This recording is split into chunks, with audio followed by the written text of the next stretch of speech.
The first rocket took the lead vehicle apart before anyone in the convoy understood they were being watched. Commander Aziz Rahmani stood on the high shelf of rock above the Korangal riverbed, one hand resting on the warm receiver of a captured machine gun, and directed the killing below him with the calm economy of a man conducting routine business. His fighters called him the Wolf of the Valley, and in that moment he was earning the name again, walking a second rocket into the rear vehicle, so that the 4 trucks trapped between the burning wreckage had nowhere to go, nothing to do but absorb the plunging fire he had spent 3 days arranging for them. Down in the smoke, pinned behind an axle that was already glowing from the heat of the fire spreading through the chassis. Above it was a Navy SEAL the teams knew only by a single word: Ghost. He was one of 11 Americans in that riverbed, and within the first 90 seconds of Rahmani's ambush, he had watched that number drop to 7. He had a rifle with 1 full magazine, a radio that had taken shrapnel through its battery pack, and a field of fire that extended roughly 4 feet in any direction before it ended in burning steel or open ground that Rahmani's gunners had zeroed to the inch. Rahmani had brought more than 140 fighters into the rocks that morning. Ghost had a knife, a dead radio, and a decision to make before the fuel tank above his head finished cooking off. 22 years later, and 7,000 miles away, a young SEAL named Petty Officer Daniel Reyes was laughing at a janitor. It happened in the ready room of a training compound on the California coast, a low concrete building where operators fresh from selection gathered between evolutions to clean weapons and trade insults. The janitor was a fixture there, older man, gray at the temples, a slight hitch in his left leg, quiet in the way furniture is quiet. He emptied the trash, he mopped the floors, he had done it for 6 years. And in 6 years, almost nobody had spoken to him beyond a nod. That afternoon, Reyes decided to change that, because Reyes was 24 years old and freshly minted, and surrounded by an audience of 8 other new operators.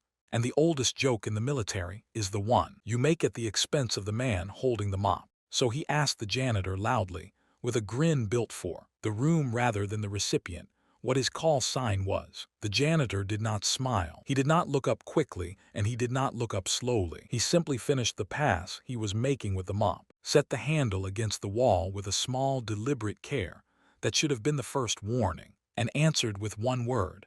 The word was Ghost. The laughter had a strange half-life.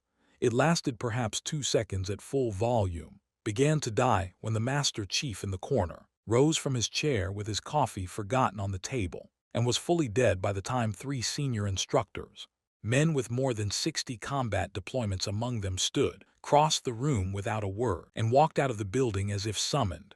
One of them stopped at the door. He looked back, not at Reyes but at the janitor, and gave him a nod so slow and so weighted that it functioned as a salute. Then the room emptied around Daniel, Reyes one man at a time, until he stood alone with a mop, a bucket, and a name he did not yet understand. To understand it, the story has to go back to the riverbed, back to the smoke, back to the 140 rifles on the high ground, and the man behind the burning axle, because the name Ghost was not given as a compliment, given as an accusation, by enemies, and it was earned across 72 hours that the teams still study, and still in official channels refuse to fully acknowledge. Rahmani's ambush was not luck. That was the first thing Ghost understood as he pressed himself into the dirt and read the geometry of the fire coming down on the convoy. The interlocking machine gun positions were cut into the rock at staggered elevations, so that no single piece of cover in the riverbed was safe from all of them at once. The rockets had struck the first and last vehicles within 4 seconds of each other, which meant 2 trained crews firing on a synchronized signal. The riverbed itself narrowed at exactly this point, 400 meters of channel with walls too steep to climb under fire. Rahmani had not stumbled onto the convoy. He had built a machine for killing it, and he had built it well, because Aziz Rahmani had spent 11 years destroying columns exactly like this one, Soviet-trained, patient, famous across 3 provinces for a signature habit that made him different from every other commander in the valley. Rahmani did not shoot and fade. Rahmani finished. When he sprang an ambush, he held the ground afterward, sent his men down into the wreckage, and made certain that nothing left his valley alive. 17 times he had done it. 17 times no survivors. Ghost was about to become the reason. The number stopped at 17. The fuel tank above him ruptured at the 2-minute mark. He was already moving when it went, rolling out from under the truck into the only blind spot the ambush geometry allowed. A shallow drainage cut no deeper than a grave. And the fireball that consumed his cover convinced the gunners above that it had consumed him too. That single mistaken assumption bought him 90 seconds. He spent them dragging 2 wounded men, a communications sergeant with a shattered femur and a young, petty officer bleeding from the neck into the cut with him. One at a time, across 7 meters of open ground each way, while the machine guns chewed the trucks apart over his head. 4 trips, 28 meters total under direct observation by more than 100 men who wanted him dead. He was hit once, a graze along the ribs that he would not mention to anyone for 3 days. And when he finished, the 3 of them lay in a ditch, the length of a truck bed, in the middle of Rahmani's killing ground, with the sun climbing and the shooting beginning to slow. The shooting slowed because Rahmani was transitioning to his second phase. This was the part of his method that had made him famous. And it was already in motion, 40 fighters peeling off the high ground in 2 columns, descending the goat trails on either side of the riverbed, moving to sweep the wreckage and finish the wounded. Ghost watched them come through a gap in the rocks, no wider than a rifle sight. He counted their rate of descent. He measured the distance from the base of the trails to the drainage cut where he lay with 2 men who could not walk. And he arrived at a number, 11 minutes. In 11 minutes, the sweep teams would reach the ditch, and the 17 would become 18. He had 1 full magazine, 30 rounds. He had the communications sergeant's rifle, another 22 rounds. He had 4 grenades between the 3 of them, a broken radio, and a knife his father had carried in a different war. Against 40 men in the open, and 100 more on the ridgelines. The math was not the kind that improved with staring. So Ghost stopped doing math and started doing something else, something that was not in any manual, and the men on the ridge above began to die without understanding how. The first was a machine gunner in the westernmost position, the one whose field of fire covered the drainage cut. He was found by the fighter beside him with his weapon disassembled and its bolt missing, and the fighter had time to register that fact but not to report it. Rahmani's radio net, which had been crisp and disciplined through the entire ambush, developed its first gap of silence at the 14-minute mark. Then, a second gap. His sweep teams reached the vehicles and found American dead, American equipment, burning steel. And no Ghost, no wounded, and an empty drainage cut with drag marks that ended, impossibly, at a rock face. Rahmani came down from his perch, personally, to look at those marks. He crouched over them for a long moment while his lieutenants watched, and the men closest to him would later say that this was the moment the wolf of the valley understood that the ambush had not ended, it had changed hands. What Rahmani could not know, and what the after-action reconstruction would spend months assembling, was that Ghost had done the one thing the geometry of the killing ground did not account for. The ambush was built to destroy men trying to escape the riverbed. It had no answer for a man going the other way. While the sweep teams descended, Ghost had climbed, hauling a 200-pound sergeant on his back up a crack in the rock face in stages, wedging him into a shelf, going back down for the second man, doing it again. And he had come out of that channel not behind his own lines, but inside Rahmani's, above the machine gun positions, behind the mortar pit, in the soft, unguarded interior of a formation, arranged entirely to face outward. 140 men were looking down into a riverbed. One man was now standing behind all of them. The sun was still climbing. The nearest friendly forces were 19 kilometers away and did not know the convoy was gone. The wounded sergeant had perhaps 10 hours before the leg killed him. And on the ridge, Aziz Rahmani rose from the drag marks, keyed his radio, and gave the order that would turn the next 3 days into the longest manhunt of his career. 140 hunters, one mountain, one man. He was certain it would take until nightfall. He was wrong by 70 hours, and every one of them would cost him. Here's Chunk 2, CT. Longer as requested, carrying the full 72 hours through to the ready room payoff. The first night belonged to the mountain, and the mountain had chosen a side. Rahmani ran his search the way he ran everything, methodically in sectors, with discipline that would have impressed the Soviet advisors who trained him 3 decades earlier. He divided his 140 men into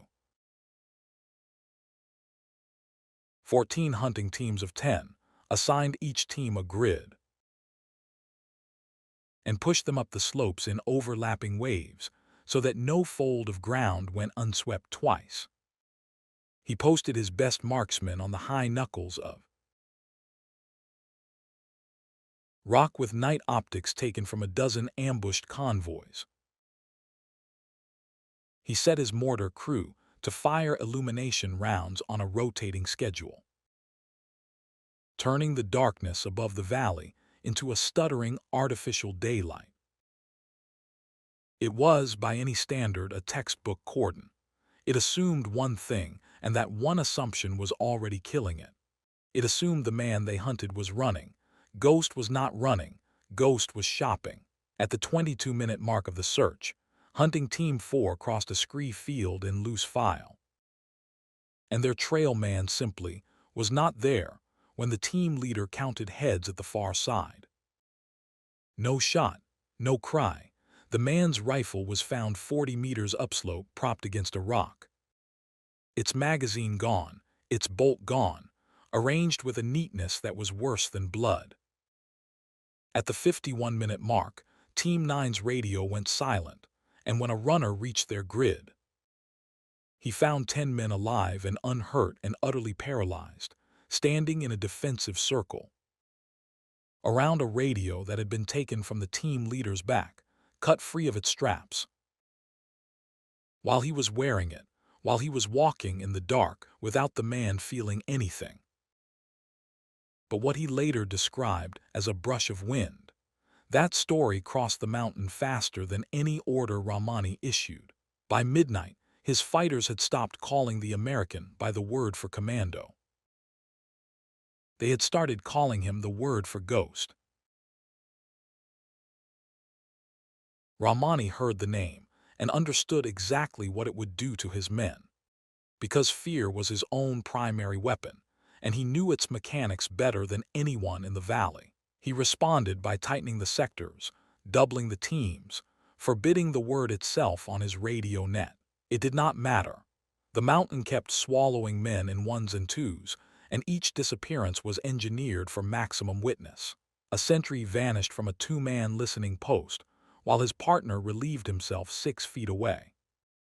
A machine gun crew woke at their position to find the gun gone, and a stone placed on the tripod where the receiver had been. None of the missing were killed.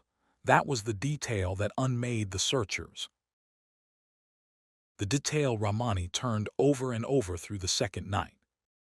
The American was not taking lives.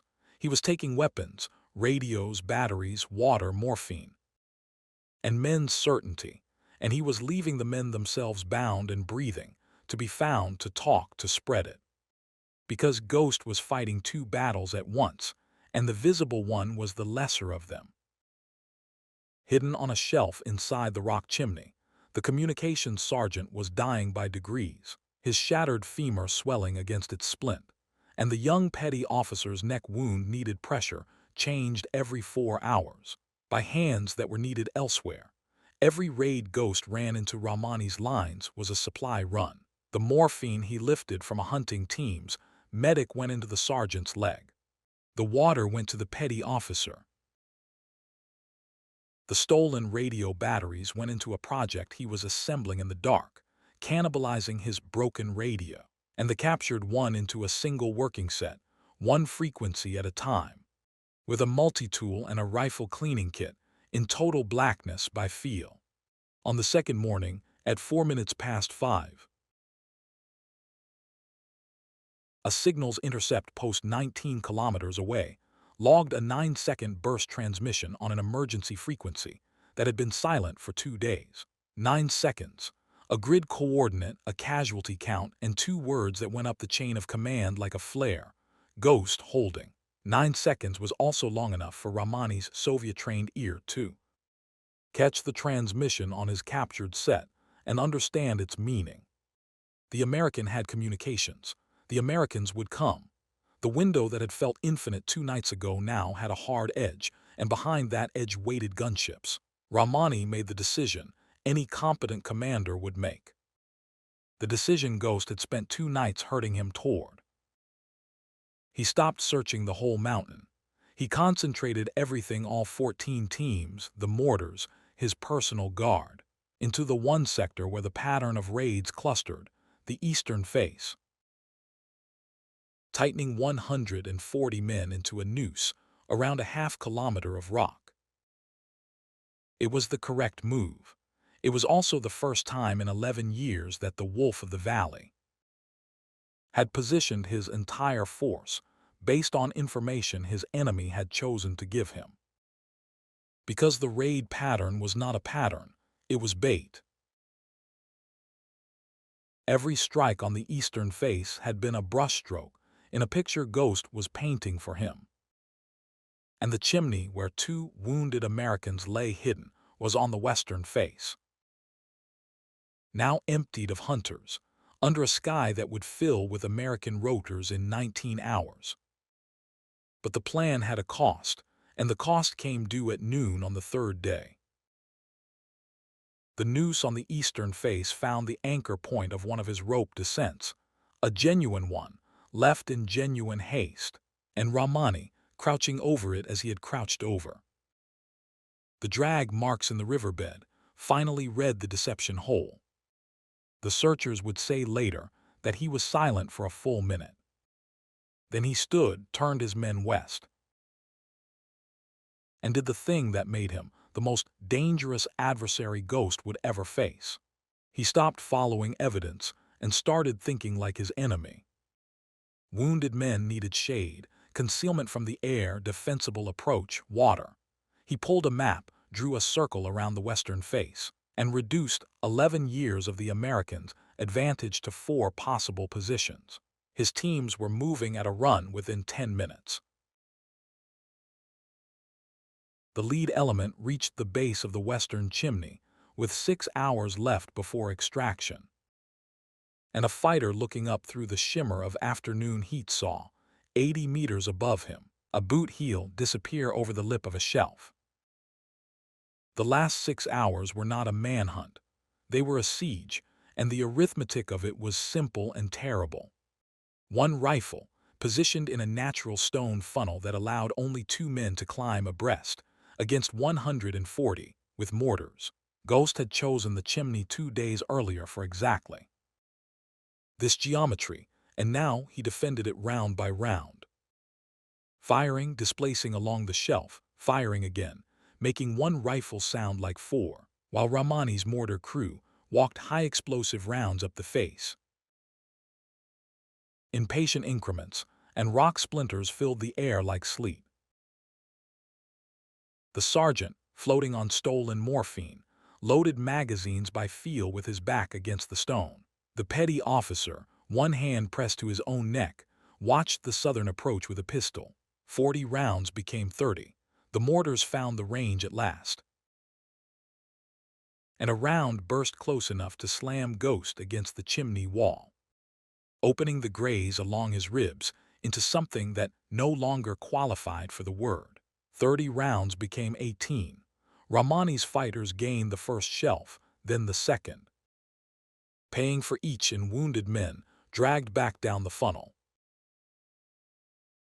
And the wolf of the valley stood at the base of the rock, with his radio in his hand, close enough now to see the muzzle flashes of the man who had unmade his army in 3 days, and he committed his personal guard, his final, freshest, most loyal 30 to the climb that would end it.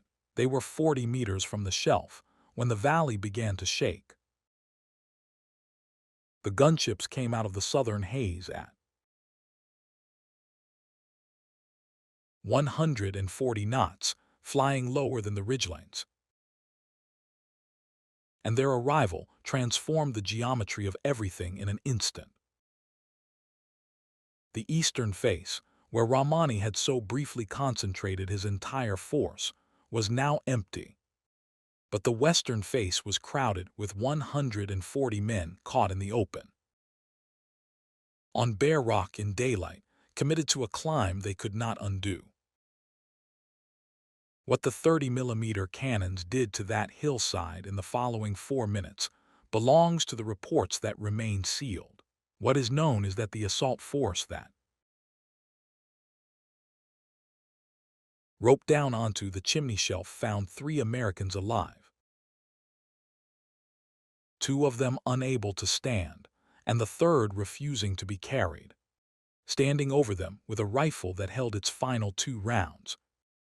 And that when the medics finally cut his gear away, they counted, beyond the ribs, 4 separate shrapnel wounds he had packed, taped, and declined to report across 3 days of continuous combat. And it is known, because the intelligence photographs exist, that Azaz Rahmani survived the western face, dragged from the rocks by the remnant of his guard, and that the wolf of the valley never assembled a fighting force again, not because of the casualties. Forces recover from casualties, because no fighter in 3 provinces would follow a commander into the mountains to hunt Americans anymore, not after the story got out, and the story got out everywhere. Carried by the bound and breathing men, Ghost had deliberately left alive to carry it. Rahmani had spent 11 years building a legend as the man who left no survivors. It was dismantled in 72 hours by a man who refused to make corpses, and the refusal was the weapon. 8 months later, Rahmani crossed a border and disappeared from every intelligence summary, a commander without a command, defeated less by the gunships than by a reputation transplant performed on him with surgical patience by a man he never once saw. The citation that followed was drafted at the highest level and then quietly downgraded, because the full account touched on capabilities and locations that could not survive daylight. The sergeant lived. He walks with a cane and runs a foundation. The petty officer lived, went back to the teams and served 11 more years. And the man they both owed everything to did the strangest thing a legend can do. He finished his 20, declined every offer to instruct, to consult, to write, to be filmed, and vanished so completely that inside the teams his name became a kind of test. If a man claimed to have served with Ghost, he was lying, because the men who actually had did not talk about it. He took a job as a janitor at a training compound on the California coast.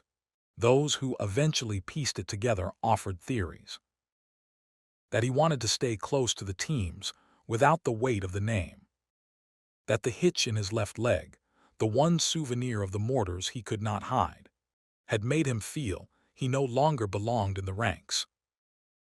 The instructors who knew, and a handful always knew, respected the choice with total silence, because the silence was clearly what he wanted, and they owed him more than silence. For 6 years the arrangement held.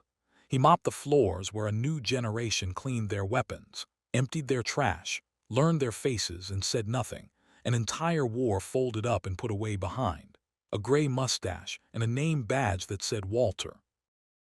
Then a 24-year-old asked him his call sign as a joke.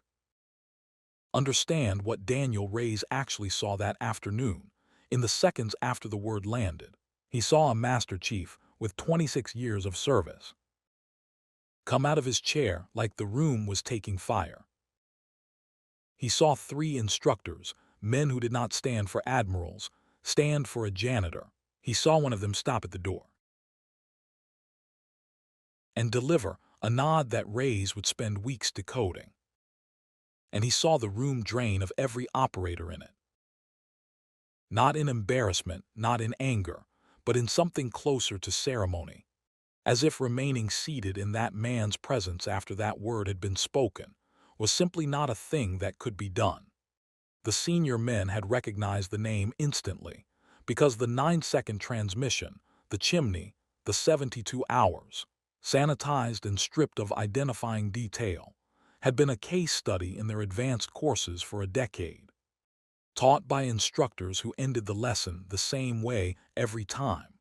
The operator's identity remains protected. Ghost holding. The mop was back in the old man's hands before the door finished closing. He worked the floor in long, even passes, the hitch in his left leg keeping its quiet time. And if the moment meant anything to him at all, nothing in his face agreed to show it. Ray stood there a long while. Then he crossed the room, took the trash bag from the can by the door, tied it and carried it out himself, the first of 6 months of afternoons he would spend, finding small, silent ways to be useful in that building, never once asking a question. Until the day the old man finally let him carry the bucket. The teams still tell it, in the way the teams tell anything which is quietly, and only to people who need it. Not as a story about a joke that went wrong, as a lesson with 3 days of mountain behind it. Paid for in shrapnel and morphine, and 9 seconds of radio silence broken at 4 minutes past 5 in the morning. The most dangerous man in any room is the one who no longer needs anyone to know it. Reputation is what other men carry for you, and a call sign earned the way that one was earned never expires, never retires, and never, under any circumstances, has to be repeated twice. He asked as a joke. The answer emptied the room. And somewhere on the California coast, an old man with a hitch in his step finished his shift, hung up his keys, and went home, exactly as he had the day before, and exactly as he would the day after, a ghost by choice, holding still.